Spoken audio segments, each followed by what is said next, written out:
I never saw it coming. The spacious apartment I just bought with my life savings turned out to be a crooked building constructed by a developer cutting corners. All because my son just dropped a marble on the floor, and to my shock it rolled straight toward the balcony.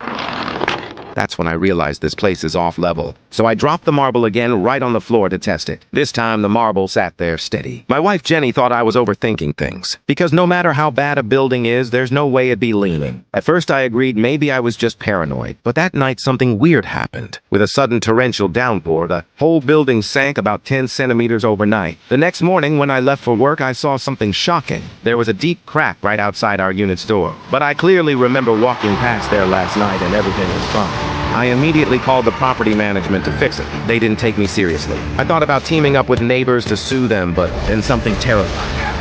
Early that morning, I woke up to a violent shaking. When I looked out the window, I was speechless. A deep crack had suddenly appeared across the street. People on the street downstairs were panicking, running for their lives. I thought maybe it was an earthquake, but the next second, the building started to drop fast. In the blink of an eye, the whole thing plunged into a 100-meter deep pit. Luckily, it got stuck halfway down, suspended in midair.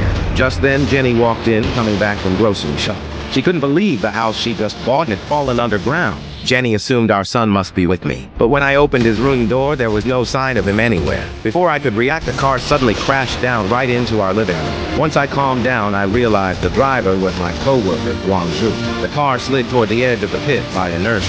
I rushed to save him, but the next second I froze. Thankfully, the car got stuck on the edge of the massive pit. That's how Guangzhou was spared. With no time to waste, we scrambled to find other survivors inside the building, then climbed up to the roof to try calling for help. But down in that 100-meter pit, there was absolutely no signal. So all we could do was scream at the top of our lungs toward the opening. I shouted for ages, but got no response.